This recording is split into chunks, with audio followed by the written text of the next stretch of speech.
Dr. Hayley, I'm so excited to hang out with you.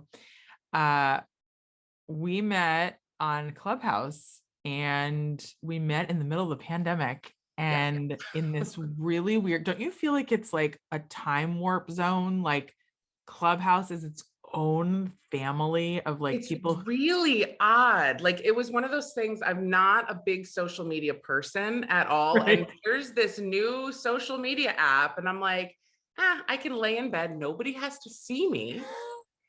And I get to talk because I don't like typing. I'm not like, I love speaking, but writing things down, like, especially, I'm just such a perfectionist. I'm like, I just get in my head too much. But on Clubhouse, I just get to be me and I don't overthink it. And then that's how I've met some amazing people because, I'm gravitating towards people that are like me and people like me are gravitating back to me. And it's been wonderful, but it literally seems like I've known you for like 6, 7 years and it's been Right. what, 7 months. Because Yeah. Clubhouse, and anyone who hasn't been on Clubhouse, you kind of have to just jump on for a minute, and you should, because it's kind of a whole form of life. And I know Facebook jumped on the bandwagon for a minute and is like trying to get people to do Clubhouse on there, but it is like a party line from what only if you grew up in the 80s and the 90s, you kind of understand this, that like we had these phones that didn't have anything to look at. We only could hear each other. And it was like this radio play of what I think my grandmother went through, which she had to be at that radio hour for her favorite shows. It's this wonderful, imaginative place where it's real life. And I feel like it's even more real than FaceTime in a way, because you really dig into listening from a different place. And we both are on this thing called the mental wellness. I think now it's called the encouragement hour, but it's a 4-hour program. And we are moderators, or you're an expert. I feel like I'm still working on what I'm an expert in, but I do a lot of cool things. And we have a bunch of friends that are moderators from all walks of life: doctors, you're a neuroscientist, psychologists, healers, coaches. Every week we get hundreds of people that come in during the pandemic that are like, I'm lonely, I'm going through trauma, I have post-trauma. And I'm so honored that Mark, who started it, Mark Hayford, who's an awesome author and DJ and coach, started it and pulled me in, because I've been there from the first day. I think you've also been there from almost day one. So. Yeah, I think I might have missed like 1 week. Yeah. Yeah. And we help people it live, and it's so wonderful. And so and they keep coming back, and I just keep thinking of this one, and we don't have replays in our room for anonymity, but this one person who suffered from a stroke pre-pandemic, and then now when this person comes into the room and shares the stories that they're doing and like going not cliff jumping, but like rock climbing, that's the word I was thinking. I don't think cliff divers, but rock climbing, and I wouldn't put it past back on the dating scene. Like it's amazing what the transformation that we've been able to see. And I would like to think that we had a little part in that transformation and that resiliency that we're seeing with so many people. And it's something that I look forward to every Wednesday. Me too. It doesn't feel like work. And No. I know I'm supposed to be there. And I sometimes will sing a Celine Dion song, and but anyway, I'm so happy to have you. I'm so glad that we are coming from a place of service. Yeah. And so it's so cool to just share that with people. So I want you to take us back, because you are so not the normal neuroscientist. You kind of remind me of Mayim Bialik. I'm going to have you on because you're so approachable and you have so much knowledge, and you give it over in such wonderful bite-sized nuggets. And I'm so honored to get to hang out with you and share you with my listeners, because at C1 Beautiful Soul, we're really after the 3 F's, forgiveness, freedom, and failure. How does the brain deal with those things? And so I want to kind of dig in a little bit, but before we do, I would love to hear a little bit about how you got into this. Were you that nerdy 4-year-old girl that was looking at animals outside and saying, how do you think? Where did the neuroscientist or scientist part of you come from? It was always my passion for curiosity. I still to this day, I get made fun of when people meet me for the first time. I feel like my husband will be like, seriously, you trapped them in the corner. And I'm like, no, I was in the corner. They were like, they wanted to be around. And all I was doing, just asking people questions. And so I'm kind of known as like the woman of 1,000 questions. When people meet me, they're like, do I really have time to talk to Hayley now? Because she's going to like get into my soul. I'm not always like that though, I promise. And I like how you said, get into my soul, not my brain. Yeah. That's another reason I love you, because you take it to a heart level. It's not just about this. So anyway, keep going. Sure. So it was always I've always been a curious kid about everything. And I was always very good at math and science, reading, writing, social studies. I still get made fun of to this day. Like there'll be times where I mix up like which came first, the Revolutionary War or the Civil War, like really obvious thing. Like, yes, I know which one came first, but there will be some times where I'm just like, wait, who attacked who in that war? And, it's just, that's not my strong suit. Right. But the math and sciences, I always gravitated towards it. It was something that just naturally came easy for me. So, and I grew up in Ithaca, New York. So Cornell University is right there. And there was this Cold girls empowerment, like summer camp that I did, all about just exploration in the lab. And so I knew I wanted to just go more into science, but at the same point, I loved tap dancing and singing, and I was really into musical theater. So in high school, that was real. I was actually more known as like a theater geek and not necessarily like a science geek. But then when I went to college, I'm like, where do I bet my eggs in? Like where's the most success rate that I'm going to have in the sciences, which is clearly very hard, or in musical theater. I wanted to be a Broadway star. Way harder. Yeah. And then I'm just like, as someone who lives in that world, put all my eggs in this basket over here. But I picked a school that allowed me to minor in musical theater. So I still was encouraged and, able to still perform and do all the things that I loved, that I had a lot of passion for, but be able to focus on the sciences. But I, of course, thought, I'm like, when I went into college, I was like, I want to be a medical doctor. So I was bio pre-med. And I took one intro psych class. I had never taken psychology, and my high school didn't offer it. And so just as my elective, I could have picked any, general studies elective, and I picked psych. And I'm like, oh my God, this is what I don't care about photosynthesis and stuff like that I was learning in some of my bio classes. I want to learn about human behavior, why people do what they do, and the brain. And then it wasn't until later on in my journey that I really actually found myself studying more about animal behavior and doing research in an animal lab. I was always very like clinical focused. I thought I wanted to go into that. But through various research experiences, and, I was with the National Institutes of Health, and then in graduate school, various animal studies that I did, I was just like, no, I could do a lot more with the brain and ask different questions with animals as my subjects instead of humans as my subjects. And it's still to this day that, I can't believe that I was able to earn my PhD and get paid to do that at the same time by asking questions. That's all I did. Like, I was just a curious person. I wanted to understand the mechanisms behind certain behaviors. And then I just spent years finding the answer and figuring it out. And that was always, I'm just like, oh my gosh, this is my life. This is awesome. This is what I want to do. And now I get to teach it.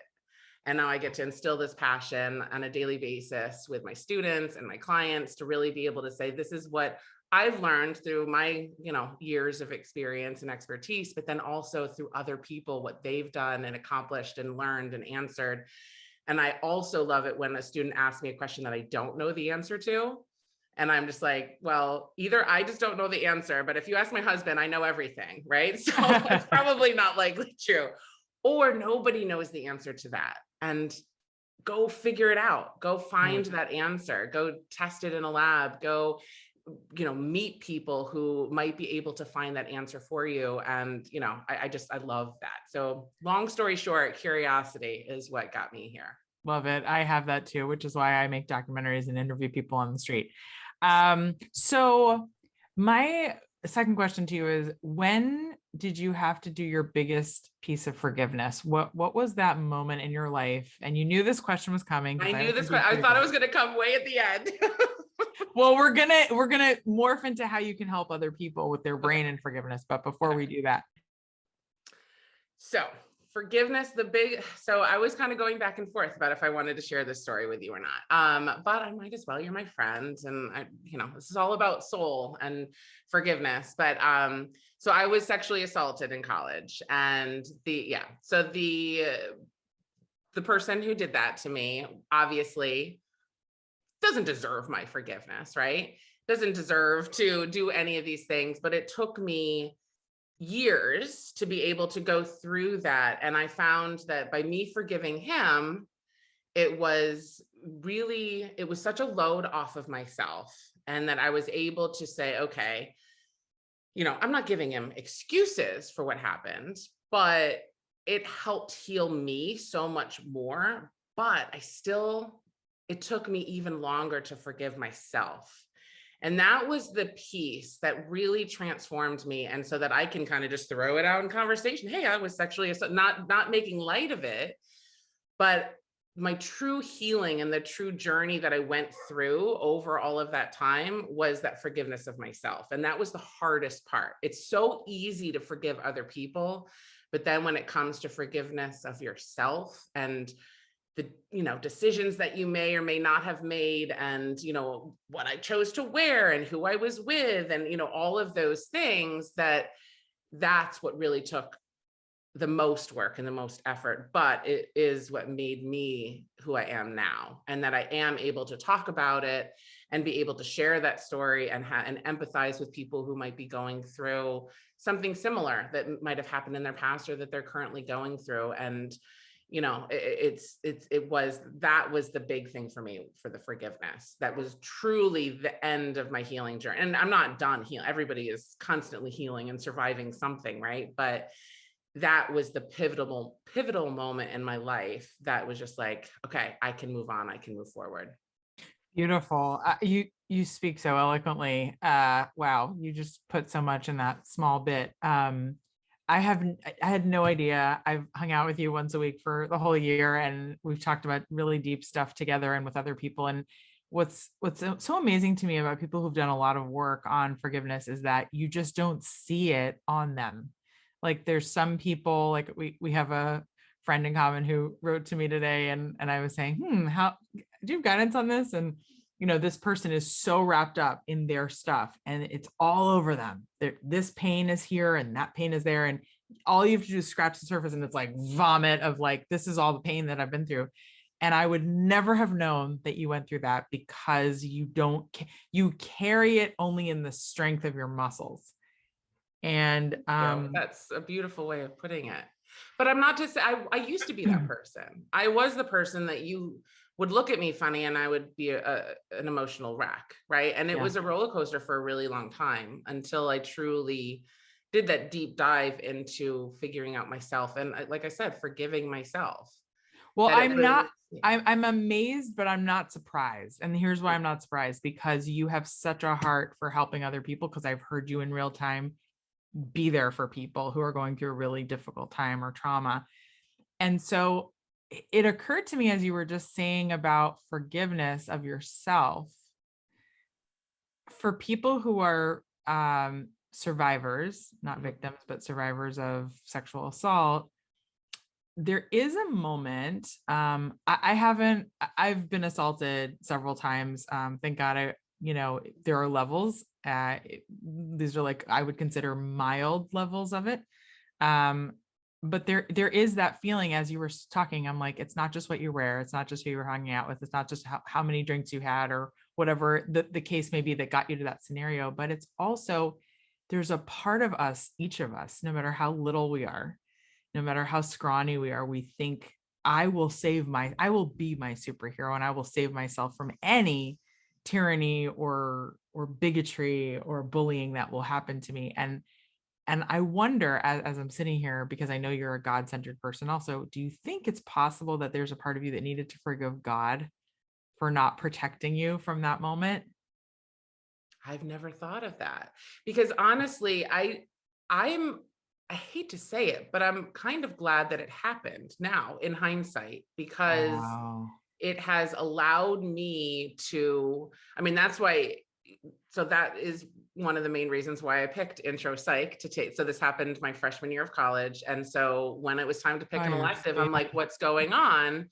yeah. So I picked psych so that I could learn more about that. And then so it really, that shifted my path. And then that's why I thought I wanted to go into clinical psychology and do that kind of work. And so I tried it and then realized no. And so it allowed me to really kind of hone in on what I wanted for myself. But then even more than that, I have 2 young boys now that I'm raising. And I am raising them. I mean, obviously, I haven't gone into details. I haven't talked, they're too young to, they don't even know what sex is yet, right? So I can't talk about that yet. But they absolutely know about respecting other people, and not just respecting women, it's respecting everybody on this earth. And, just this, an empathy, and just no means no, whether it's, can I ride your back, can I jump on your back and go up the stairs, and then they just jump on me. I said no, this is my body, this is my space, and I said no. And in my mind I'm taking it very seriously, but to them they're just like, oh, okay, it's not time to jump on mommy's back. But they're getting that, they're learning those skills that I think a lot of young boys and young men have to learn the hard way. And so I honestly, I feel like I'm creating these 2 little gentlemen that are going to come in the world with respect. And at least I pray that that's what's going to happen. But I never blamed God. I never did. And I am a woman of faith. And, there was a time where I stopped going to church for a while, where I was just kind of questioning myself, and questioning my faith, but it wasn't, and I never, no, you're the first person to ask me that, but no, I never I blamed don't God mean for it, and I don't mean it. See, as a Jew, and I know the Judeo-Christian mindset shares this. People do evil things. No Right. one is born evil. There is nature and nurture. There are evil parts of all of us. It's there. It's in the makeup of human souls. And yet we are supposed to be angry at the act, not necessarily the soul of the person. And that's what I was just going to say.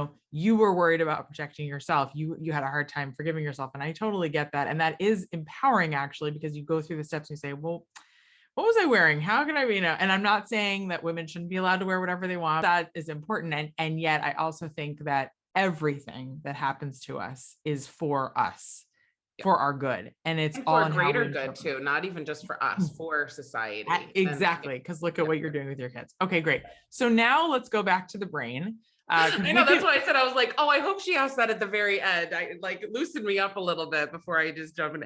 Hey, by the way, this podcast is an experiment for the listener that I hope that no matter what you do, whoever's listening right now, we will all go into the world and think to ourselves, every single human, every single animal, every single plant, everyone is dealing with forgiveness in a way. And if we were to start every job interview, I mean, I know you for a year already and it feels like a lot longer, but if we were to start every conversation, even at the post office, with the person behind us who's yelling at us, hurry up, with what was your biggest piece of forgiveness? And if we lived in a world where we really believe that everyone would just open up and start talking to us about that, how different would this whole world be?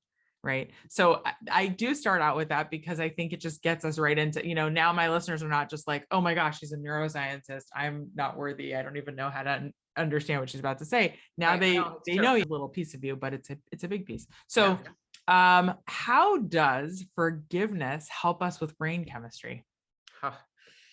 So when we're putting yourself in that frame of mind, so I use gratitude as example, right? And I kind of can clump forgiveness and gratitude, very different, but what you're doing is you are setting in place the neural circuitry for that frame of mind, right? And so what happens anytime you have a habit, right? Good, bad, or ugly. Your brain doesn't really matter. It's because you've repeated it over and over and over again.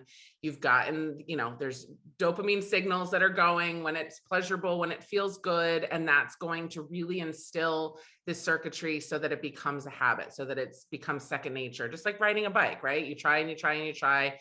Eventually you just get it. And now it's stuck forever, right? I can't unlearn how to ride a bike. But when you get in this place of forgiveness mentality, and what ends up happening is the release that you get, that end result of feeling good, you have, because you've developed that habit, now your brain is imprinted, almost, it's intrinsically going to follow along those neural pathways. So the brain likes to follow the pathways of least resistance, just like a river is going to come down. It's not going to try to go upstream. It's not going to go through this really rocky area. It's going to go where there's less resistance. And the brain does that too. It doesn't want to fight against you. It's going to go in the path that it's most familiar, because familiar means safe, right? And so if it's most familiar in this forgiveness mindset, or this mindset of gratitude, or, whatever affirmations that you have, that is the pathway that's going to be the automatic response. So over time, eventually every single person you meet, you're going to automatically have that mindset, and it's going to manifest itself throughout your whole body, your body language, your intentions, everything is going to be a place of forgiveness, that we all have sinned, we all have baggage, and we all deserve forgiveness. And I think that makes you who you are, and makes it so easy to talk to you, and why people come to you and ask for advice and listen to your podcast, because they know that you have a genuine heart. And with the brain circuitry, the neural pathways, it's very plastic, and we can make changes anytime we want. Right? We can wake up one day and say, you know what, I'm going to be an ass the rest of my life.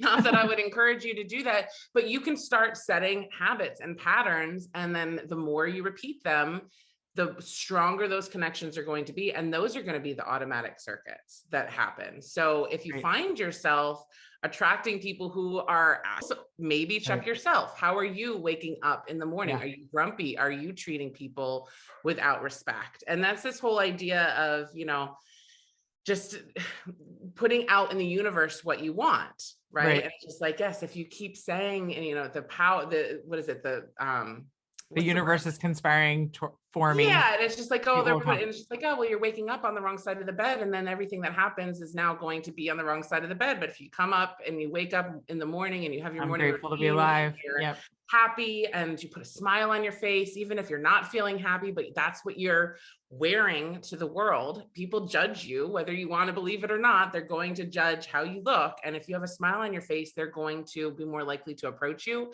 And not only that, that's going to help fuel you as well. That there's studies out there, the facial feedback effect, that whatever you put on your face is actually internalized, and it's going to affect your 100%. Emotions as well.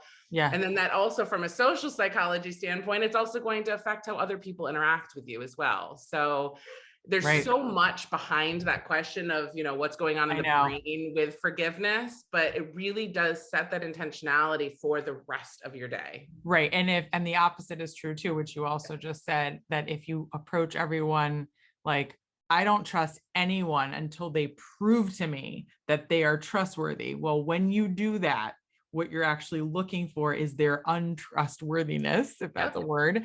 And the more you do that, you're going to attract a lot of very nervous people who are afraid, and the fear is going to lead you. So you get to choose how that is. But yeah, so let's get a little deeper in this. So how much do words said by ourselves, said by other, impact the brain chemistry? And I want to give you a moment to like really unpack it, because I know you could probably do a dissertation on this, and we only have a certain amount of time. So I'm going to just tell you a really quick story. When I was 31, and this is for my listeners too, I had what is known as sort of like a major break. I did not have a breakdown. I was functional. I was working. I had like this crazy job. It was awesome. And I also was still acting. So I was able to manage a lot, but my brain had major monkey mind. And if you're not sure what that is, you can look it up. It's basically when you feel like the thoughts won't stop, and you go to bed scared, you wake up scared of that. You may not even be able to sleep at the time. I didn't have mania, I didn't have major depression, but I had enough, and I was very, very anxious. And I figured out that it was because I turned 31. So what happened when I was 30? When I was 29, I had met this one rabbi, and I was very, very in the thick of my learning Judaism from 24 to 32. I was like, I did everything my rabbis told me to do. Like, if you really want to get married and you really want to have a great relationship, not like what your parents had, this is all the steps you have to do. And so I took it all on. And I was working in Hollywood, which was very challenging, you know, being like an Orthodox Jew in Hollywood. But I did everything they said, prayers, 40 minutes every morning, but it was all for what they said. There was a fruit at the end of the tunnel for me, and it was marriage, and it was this perfect marriage. It was this, everything was going to be perfect if I just did X, Y, and Z, which God is not a soda machine. You don't put in, you know, the commandments and then get out what you want. No, you are a good person, and you do the right thing because you have integrity, because you want to make the world a better place, period. There's nothing you're going to get at the end. Yes, there will be wonderful things you attract into your life, but that's not how God's not a slot machine, right? So it took me a while to really learn this lesson. I knew it intellectually, but at 30, at 28, a rabbi had said to me, and this is the worst thing anyone could ever say. So if you're a person in clergy or a person of influence, please don't ever say this to somebody. If you do all these things, by 30, you'll be married. By 30, you'll have whatever it is that you want. Don't ever do that. Don't ever play, you know, psychic with anyone. It's just bad. I didn't care the entire time I was 30, but at my 31st birthday, I went into such a dark place because somewhere neurologically, and this took me a while to figure out, I went, oh, it was so acute, right? And thank God, because so much of what we go through is acute, and people don't, they say, oh, I just have what my parents have. And I have, you know, I've learned all that, you know, my parents are depressed, so I will be depressed. Okay. It may be in your chemistry, but you have so much more power than you think. And you have to look for these acute signs so you can go, I'm not crazy. This just happened. I was just in a car accident, or this triggered me, right? So to get to the end of the story, at 31, I went through this dark hole. It was a wonderful thing because it made me take mindfulness classes way more seriously, and it became a bigger part of what I wound up doing. Because when I went through that, I said, I will never allow any of my students or someone I care about to go through this ever again. And when I figured out that I was fighting with this major thought that I took, almost like a mantra, by 30, I'll be married. By 30, I'm doing all these things. By 30, those were my words that I said to myself that injured me. That's when I went, okay, I got to get rid of that, because I can't even go back if I wanted to. I'm in the present now, and I'm moving forward. And once I really made peace with that, I injured myself by saying this negative, nasty mantra every day, which was, by this age, you'll do this if you just do these 3 things. I was able to heal. And of course, that rabbi got a big talking to from me, because he was the influencer that made me choose to do not such good things to myself. And it took a while, it took a good year, because this was the breaking point of all the capsules of negative thought that were just waiting to be opened and healed that I was running from for so long. And that's when I got to know my own brain. And it was super scary, because how often do we take the time to sit and get to know our brain? I remember McCain said that when he was in solitary confinement, he was so grateful, which is such a high level. I thought he was such a great man, to have time with his brain, right? To look at it that way. So my point to you after all this is, how do our own words and the words of others actually have an impact on our brain, or do they? They do. Absolutely 100%. You are not an anomaly. And this is the power of, you know, when everybody sometimes, so 10 years ago, I wouldn't have even been open to this conversation with you, because I was always thinking, oh, that's so frou-frou. And, you know, like all this mantras and positive affirmations and visualizations. I was, you know, I was with this group and they wanted to do vision boards. And I'm like, seriously? Like, I'd rather go watch Real Housewives on TV. Like, this is just ridiculous. This is a waste of time. Anybody can cut out pictures in a magazine and put it on their wall and call it a day. Like, it really, I did what I was supposed to do, but I didn't really believe it and I didn't own it. And guess what? It didn't happen. But then the people who did, it did start working for them because it's that repetition. As I mentioned before, the brain for neuroplasticity, one of the quickest ways to really change the circuitry in your brain is through repetition and through continuing to do it, especially if you tie an emotion to it, if it's something new and novel. And another way to kind of really increase neuroplasticity is increasing oxygen to your brain through aerobic exercise, right? But that's, even if you don't add that, let's just talk about, as the question that you asked was, that repeating it and from your own voice. Now, let's say I want to be a multi-gazillionaire and I want to own my own private island, right? That's my big end. It's not, but let's just, I mean, I'm not going to say no, but that's not what I go to bed dreaming about, right? But let's just say it is that. And every night before bed, I'm imagining the smells. I'm visualizing myself in the sand. I'm feeling the sand on my toes. I'm hearing the waves crash and the seagulls and the smell of the freshly opened coconut. All of these things. And you're really getting very vivid imagery, not just visual imagery, but auditory, tactile. You're getting all of that imagery in your mind.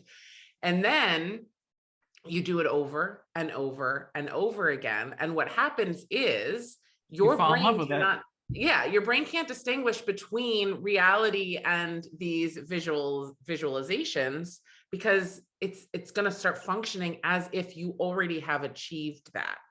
So you're going to show up to work. Your mind is going to be functioning as that multi-gazillionaire with the private island, and you need to leave by 4:30 so you can catch your private jet to go to your private island, right? And you might not consciously be doing those things and making those decisions, but the brain is automatically, all of those routine things that are just habitual are going to be from that mindset of having already achieved that.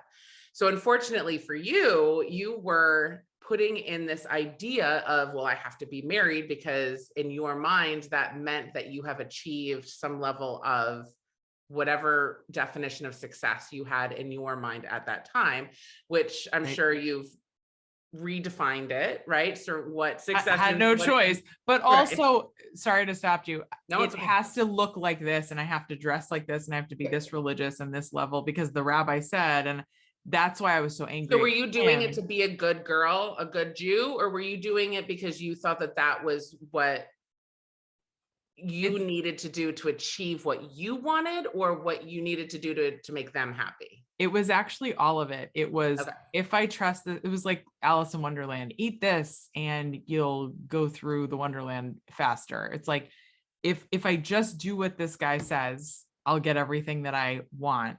Mm-hmm. And meanwhile, what I actually had to come to terms with, this is the bigger umbrella, was I actually don't want exactly what he wants for me. And I definitely don't want to have to get it in order to get it, have to look like this. Right. And so that's where the power of influence is so important. Who you surround yourself with, the people that you choose. You are a sum of, the 5 people that you spend the most time with. And, choose wisely. If you're choosing people who are constantly complaining and negative, then guess what? What does that show you, right? That's what you're putting out there into the world too. That's the energy, because that's who you're attracting.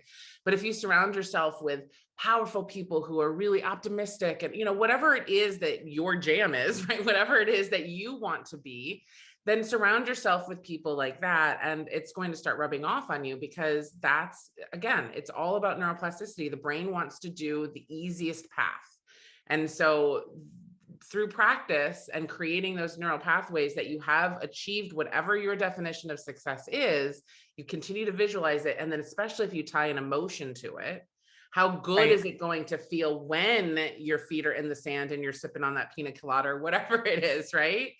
That how good you're going to feel, that is what is going to also be really impacted and imprinted into that neural pathway as well.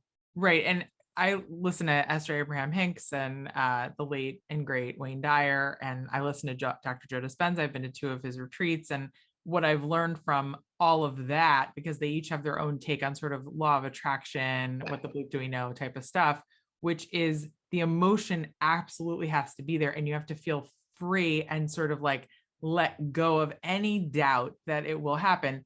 But here's my question based on what you just said. If I were to imagine sipping the pina colada and I can taste it in my mouth as I drink my Arnold Palmer right now, that's my I was going to jam say of it's a little choice. early, don't you think, Barb? Yeah, well, I don't drink. I don't like it. But yeah, anyway, I'm Jewish. We don't, that's not our thing. We eat rugelach. But like, you know, if I am imagining that, and yet I get there to the beach, and in my mind somewhere, I'm like judging it, like, well, you really should be serving others more, and you really should have this more. Where does morality fit in there? And where does the limitation, because according to Esther Abraham Hicks, if you really, really see it, and I have to imitate her, and you know what you want, you know what you don't want, you know what you want, you know what you don't want, and you attract it, and you feel it, and you know it, and you feel it, and there's no resistance, and how wonderful is this? And I did that, I was bringing it in, right? That's my invitation. Thank you. Love it. when you get, I know you know who she is. When you get to that place, it should just stick to you. Like, I'm actually lucky that I had some doubt, that I had some fear, that I had some resistance against that life that I was picturing, because, and this is what the only thing that really saved me from that deep, dark depression at that time, because I was so close, was that I went, oh, thank God that didn't happen. I didn't want to be that super religious anyway, or live in a world where I have to do all these things that I'm imagining in order to get that thing, as opposed to really having no resistance and just imagining home, or the crux of it. So what do you say to that? Understand your why. That's what it is. Do that deep dive to really truly understand why you want that private island, right? It's not just because it'll feel great. You really want a private island. I'm gathering that. I do, but I'm just using the same analogy going forward. Do I want that private island just because it's going to feel awesome? No, I want that private island because that means that I have impacted so many people's lives to be able to have achieved this level of success that now I can own that private island. Right? That I have been able to show up for my kids and their lives, that they want to come visit me on my private island, that they're not just saying, Mom, go to your private island, don't talk to me, right? No, they're part of my vision. They're there playing in the sand with me, right? And so understanding that why is imperative. You have to and truly believe it and have your emotions tied and synced with it. Because if they're not, then you're going to have that self-doubt and you're going to question, is this really what I want? And then you're not necessarily going, and luckily for you, like you said, luckily you had that self-doubt because that wasn't true to you. But for some people, it absolutely is, right? And that I know a million miserable people that were like, I had the vision board, I had the wedding on there, I had the kids. I'm being facetious. Some are very happy doing all of that, and right, having to get, I'm just talking about the deeper why of it. I still want to be a mostly Orthodox Jew. I still have all those convictions. I still want to keep Shabbat. And it's wonderful, actually, so many of the things that I went through to figure out exactly what kind of a practicing Jew I want to be. But I don't believe to this day, and I never will believe, that God wants us, in order to get this prize or any of the things on my vision board, I have to do all these things in order to do it. It's more like, yes, be a good person anyway, do the commandments anyway, be kind anyway, have morality anyway, have a great why anyway, and also believe that you are entitled because you want these things, whatever it is that you want, that you know is kosher for the world and good for your heart and your soul. Let yourself allow in and have no resistance to the fact that God is actually God, the universe, whatever you want to call it, the energy, you know, as Dr. Joe would say, is allowing you just to let it come in. So, well, what I was going to say quick, please. Okay.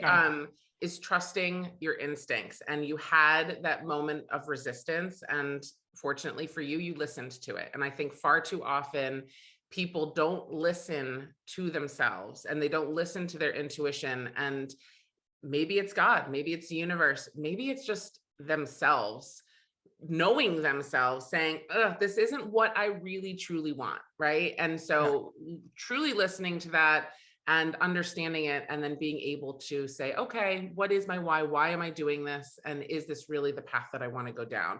And thankfully for you, you listened to that, right? There's so many other times people, and they can get really caught up in, cults. They can get caught up in, like these really approval, horrible validation jobs that they think that they have to do, or get stuck in marriages that they think that that's what they're supposed to do because they're following their vision board and they're doing all these things, but really it's not. Their soul, their God, their universe, their inner child, whatever you want to call it, is screaming to them, stop, don't do that. And they're not listening. But then once they do listen, that's when their life really starts. So last question, you've been so patient and wonderful with me. How can the typical person who's not a neuroscientist take care of their brain on a regular basis? Like, for instance, I use mantra cards every morning. I write them out. I have vision boards that I update. There's 4 Jewish New Years every year. There's like the New Year of Human Beings, the New Year of the Trees. So there's 4 different times a year that I can reflect, how am I dealing with the world and all kinds of things. And then every night before I go to sleep, I started doing them at night. It really helps. Not just in the morning, but at night. I write things that I need to hear, like God loves me. The universe is conspiring for me. The greater good is working through me. It sounds so cliche and simple, but it really helps, because right before bed, that's when I used to have those just crippling thoughts.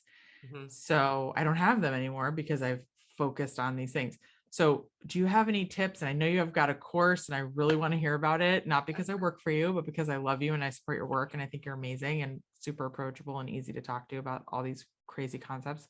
So give us tools that we can use, because there are people listening right now who are not neuroscientists and they want to speak your language. So what can we do?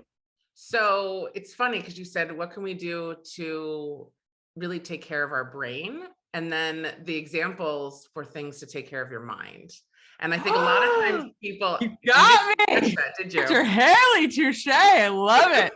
And tell us the difference then. And they really do go hand in hand. I consider the brain like the computer, right? And then the mind as the software. You need to have software in order for the brain to function, but you also need to have a functioning computer. It has to have the correct power supply and all of that in order for the software to even work. So you can do all the mantras in the world, but if you're not taking care of your brain, it doesn't really matter. And you can also take care of your brain, but if you're feeding your mind crap, then that's not going to help either. So you really have to have this like synergistic approach where you're fueling your brain and fueling your mind. So in addition to the mantras and affirmations and visualizations that we already talked, I'll just give one more additional tip for fueling your mind, and then I'll talk about some brain tips. But for fueling your mind and really helping take care of that. I know we've talked about this. I think just in the last Clubhouse room we were talking about writing and the power of writing. And especially, so I have a little anxiety, right? That happens to me. I'm just one of those people that, deals with anxiety like everybody else, it seems like. But one of the things when I start having those ruminating thoughts, and they usually happen right before bed, and it's usually lists of things that I need to take care of tomorrow, right? Because I'm a procrastinator and I wait till the last minute to do all these things.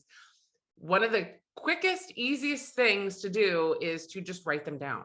Because if you write them down, pen to paper or pencil to paper, you don't have to think about it anymore because it's there. And now I can free my mind to think about my gratitude or my prayers or my Real Housewives, whatever it is that is going to help me settle down for sleep, because that's number one, to actually help take care of your brain. The actual hardware is to sleep. And I know that that is one of the hardest things that we can do, is get a good quality night's sleep. And there's so many different tricks and tips, and you can do monitors, make sure you're getting enough oxygen while you're sleeping. If you're a snorer, make sure you don't actually have sleep apnea and all of that, because you really need to allow your brain to rest. Just like you need to allow your muscles to rest after a hard workout, your brain is constantly working. Even when you're sleeping, it's working. It's almost working more when you're sleeping than when you're actually active during the day. So you need to give it that time to consolidate those memories and to really hone in on what's important and to make sense of what just happened during the day, so that the next day you can be running on all 4 cylinders or 6 cylinders or whatever, right? So sleep, sleep, sleep. And I know that you've probably heard a lot of these tips so many times, but sleep, drink water, exercise, all of the things that your pediatrician has told you to do since the time you were 4, and they continue to tell you that all the way up until you're in your casket. But water, you need to have a proper balance of water. We are primarily made up of water. When we are dehydrated, the brain can't function well, right? And not only that, imagine yourself, after a stomach bug and you've just, lost all of those nutrients and you're dehydrated. That's not the best time to take a SAT test or to, go on that job interview. Even if you're no longer sick and contagious, your brain isn't at full capacity, because you need to have that proper balance of ions and proper balance of salts and sugars and water, so that it can actually do what it's supposed to do. And that also leads to proper balance of foods and what you're actually feeding it, and reducing inflammation. If you're pumping your body full of processed sugar and Pop-Tarts and I shouldn't put names out there. I love a good Pop-Tart every once in a while. Don't get me wrong, right? But if I'm eating that every single day, and it's a shame when we look, and you work with kids, like if you look at some of the school lunches that typically kids who can't afford good food on all the really nutritious food, that's what they're eating every single day. And is it really fueling their brain, and not just providing them the proper balance of calories and fats and proteins? But what is it? What is it made out of? What other chemicals are we putting into it? And so ideally you want to try to reduce inflammation. I do recommend and support people having a clean eating diet, and, really trying to reduce any of those extra inflammatory agents, and increasing probiotics in our diet. So great way to do that naturally through good quality, like fermented foods. But even, for me, I'm not a huge kombucha fan, right? So I'll take a supplement, because I know that having the good microbiome, good gut microbiome, is essential not only for my digestive health, but also my brain health, because they really do communicate with each other. And I'm creating serotonin in my gut that it can be used to help feed my mind through my mood and through my sleep-wake cycle and all of these things. And, there's that old saying, you are what you eat. And it is so absolutely true. And I wish I listened to my mom when I was a kid, because now this is, I'm preaching to the choir, right? And I'm actually helping people through that journey. And it was something that I discovered on my own. It wasn't something that I was taught through, I have my PhD from Johns Hopkins University. Huge. And I'm not saying that to impress you. I'm saying that because hard work. But even through all those studies, and I knew, serotonin's precursors, you need to make sure that you have these amino acids in your diet in order to make sure that you can actually produce serotonin. But it wasn't until my own personal health journey that I discovered, this inflammation and the benefits of probiotics and really taking care of my gut helped my mind and helped my mental wellness as well. So they really do go hand in hand. So one little tip for mental wellness and mind health, but then also some other tricks and tips to help with brain health as well. Now, what can we do to heal our mind? So first, like I said, writing things down, that pen to paper. I love doing that to help with my anxiety, especially before bed.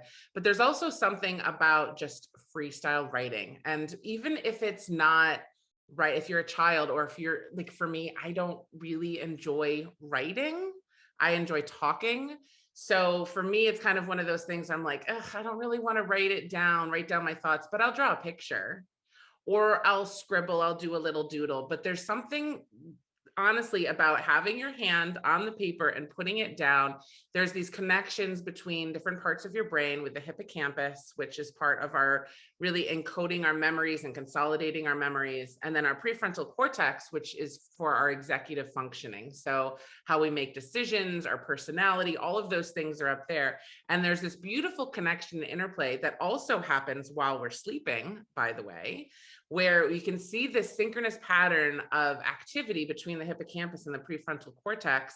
And it really does, it's not only good to help relieve the anxiety, like I mentioned, but it really does help solidify those ideas and those thoughts and those feelings and the emotions that maybe you can't verbalize audibly, but you can verbalize it on paper, whether it's through art, whether it's through, just journal prompts, things like that. And so that, I really do love this concept of writing, especially right before bed. It helps start that pathway from the hippocampus to the prefrontal cortex that you're going to do while you're sleeping. It's just essential for that brain health and mind health. That's amazing, because I'm a big Julia Cameron fan, The Artist's Way. And I actually did morning pages for 10 years, 100, like every single day, front, 8.5 by 11 pages. And then I stopped because I needed a break. Because everything can be addicting and Yep. can have negative properties too. And I was too much in the paper. I needed to share with others. I needed to trust and engage. And also I needed to shut my brain off and my mind off and meditate. You really challenged me today. I need to work on that. But the brain does house the mind. So, okay, I'm not like totally off, but let's go back. I love the idea of writing at night. Now, I have been told specifically that writing down just 3 things that you're grateful for, this is like a huge, Lewis Howes thing, and he didn't invent it, but he interviewed a lot of people that said it. So what specifically would be a writing prompt that you could do at night that won't cause a person to, God forbid, go into like a negative thought pattern? I wouldn't start doing like the free for all kind of writing, because that can actually stimulate your mind and maybe start getting you thinking. Right. So I like to do at night the things that my mind is already spinning. So if you're finding yourself spinning and repeating and thinking about the next day things that you need to do, that's a great sign right there. Just write it down, just get it on paper. But I do love the idea of doing gratitude at night, but I also see the benefit of doing it in the morning. So, hey, why not do it both times? And honestly, anytime you're going to get that gratitude out, I don't care what time of day it is, just do it. Just start the practice, whatever's going to work with your schedule. If you're finding yourself exhausted and passing out in your bed, then that might not be the best time to do it, but you wake up energized and focused, and then maybe that's the best time for you. So each one of our bodies and minds and brains are so different that you just find what's going to work for you, stick with it, make it a habit. And then that's where it's going to, as long as you keep doing it consistently, then that's when you're going to start seeing the big change. Doing it every once in a while, you'll get some benefit from it, but it's not going to be as powerful as if you make it consistent as part of your routine. Okay. And what about mantras, and how would you recommend going about them? Because there's a lot of talk about mantras and writing them out or looking at Louise Hay cards. And what would you suggest? So I always say baby steps for people, because like I said, 10 years ago, I wouldn't have even been open to, and I wouldn't even say 10 years, maybe 5 years ago, I wouldn't have even been open to this conversation. So glad we met now, because you would have hated me. You'd have been like, Barb. I wouldn't have hated you, but I would have just said, oh, she doesn't know what she's talking about. Right. But it's one of those things where it's baby steps, right? You can look at somebody who's practicing yoga and they're standing on their heads, and I'm just like, okay, no, yoga's not for me. I can't do that. I could barely touch my toes, right? But I could go do downward dog. I could, you take the baby steps to get there. So with these mantras and the positive affirmations and things like that, I tell people, download an app. Let somebody else say the words to you. And then the next step would be, okay, why don't you say them to yourself? And if that's too much to actually do that, just record your voice. And then you're just listening to your own voice. Then next step would be actually videotape yourself looking into the camera, eye contact with yourself, saying it so that you can see the lips move and hear the words coming out of your own mouth. And you do that every single day. And then eventually you're going to be able to use those in the mirror and look at yourself live and say it every single day. So it's baby steps to get to that end result. It was actually just yesterday, somebody said, what do I do with my teenager who looks at me like I'm cross-eyed? And I said, well, I bet they're on their phone a lot, aren't they? Why don't you, secretly download an app and have it go off at 10 a.m. and they're going to think that it's so annoying, but it just says like, hi, it's mom, I love you. And that's it, or something. I don't know, just so that they can hear it. Do you remember when we were kids? And I don't know about you, but my mom would always put little love notes in my lunchbox and I would get to school and I would open it. How awesome would that be every day to go in and not know what somebody else is saying, that they love you or they care for you or you look cool or you're beautiful or whatever it is. Why do we have to wait for other people to do that for us? Do it for ourselves. Give yourself those little dopamine hits every once in a while to really stimulate and make yourself feel proud of who you are. Yeah, that's totally Mel Robbins thing, which I love, the high five. Yeah, me too. I love how real she is. And I also love doing her impression because it's basically Jane Lynch with a little yes. Bergen together, but you got to throw some glasses on. So I just really enjoy her. I enjoy how real she is and how hard on herself she is and how much she loves herself. Anyway, thank you. Finally, somebody. I did. I have Impression Idol, which is my other show. I like have two sides of my mind on the show. So I do Clubhouse with you, but then I also have a Clubhouse show with Impressions. And I was like telling Philip, who's my co-host, no, you don't understand. Everyone will love Mel Robbins. I'll be Mel Robbins. Nobody knew. Like, I would have. He has 1 million followers. How is this fun? We're not the ones who are on Clubhouse watching Impression Idol or listening to Impression Idol. Anyway, back to you. So how can we get more Dr. Hayley in our life? Because everyone's going to be in love with you by the end of this episode. Aww. So how do we write to you? How do we take your courses? How do we get your books? Like, what do we do? Awesome. Thank you for asking. Yeah, so I am very active in Clubhouse, so you can find me there and come chat with me on Instagram and Facebook and LinkedIn. My tag is at Be Well with Dr. Hayley, and that's Hayley with 2 Y's. A lot of people think it's spelled differently, but it's Hayley. So that's Be Well with Dr. Hayley. So that's a great way. My course website for my certificate program that is launching and very soon. The website is under construction currently, but hopefully by the time this airs, it will be out and ready to go. But that is www.academyofneuro.com. And you can, sign up. I have a free course on there that you can download and hear from me for free. And then you'll be first to know when actual certificate program is being launched. And I'm super excited about it. There's a bunch of different modules really talking about so many different areas and functions of the brain, like learning, like addiction, like trauma and stress, like sex and sexuality and gender differences, and applied neuroscience and treatment options, and taking a more holistic approach. Yes, talking about like clinical psychology, but then also let's talk about some quote unquote fringe methodologies and how they actually work in the brain, so that you can educate yourself and feel empowered to know more about how that hardware works that goes hand in hand with the software, right? For taking care of both your brain and your mind.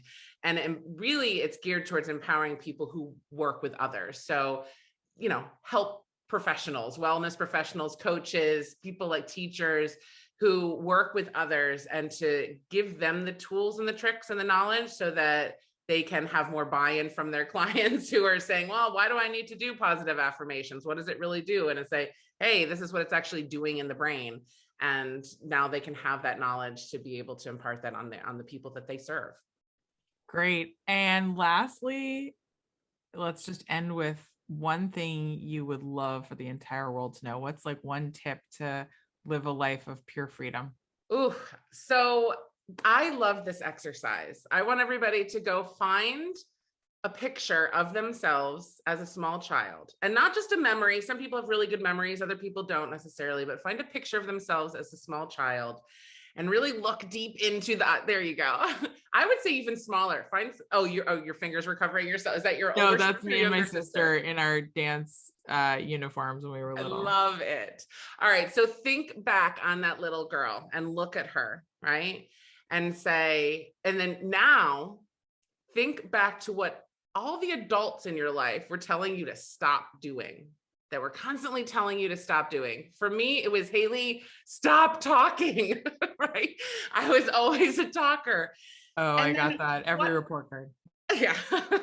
So what does that mean? Now find a way, because that is who you are, right? So many people are like, oh, stop running around so much. Stop being so loud. Stop playing video games. Stop whatever it is. That child didn't have all this influence of social media and news and expectations and morality and ethics and all that. It was just truly what their heart and soul wanted to do and wanted to be in that moment, without all of that other stuff that corrupts your mind. And one really great way as adults to figure out what that is, to really find what truly will make you happy, is to think back before all that corruption started taking place, what people were telling you to stop doing because it was annoying them, right? And now find a way to make that a huge part of your life. For me, Hayley, stop talking. What did I do? Now I make a living talking, right? I'm a professor. I have my business. I'm teaching, I'm educating.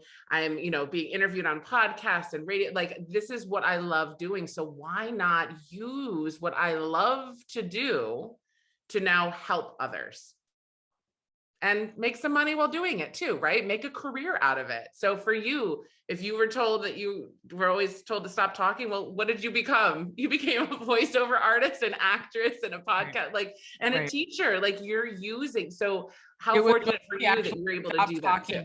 Stop talking to others, stop being so much in relationship. And that's where I shine, that's where people are always asking me, how do I forgive this person? I get calls all the time. And some people have a hard time finding their true authentic self. And one quick way to do that is to think back on your childhood and what people were how were they trying to dull your light?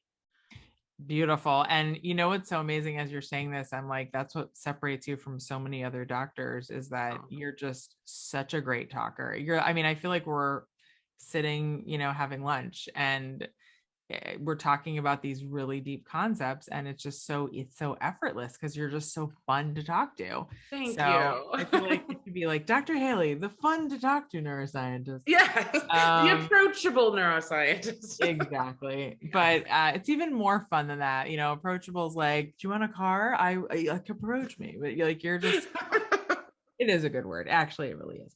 Okay. So thank you so much. I'm so glad that we met today. This has been very helpful. I hope that my listeners have felt their ears just quenched. It was such a pleasure to hang out with you, as always. And I hope that it's getting a little warmer where you are. You're still it's snowing. We're ready for a storm. It's good. I love it. I'm from upstate New York originally. So when everything shuts down with the threat of 1 inch, I'm like, oh, come on, that's nothing. But I think it's beautiful. I love the snow. I love skiing. So jealous. I'm in Florida. I want snow so bad right now. So maybe I'll come up. Okay. I'll see you soon. Thanks for joining us. All right. Thank you so much, Barb. Have a great day.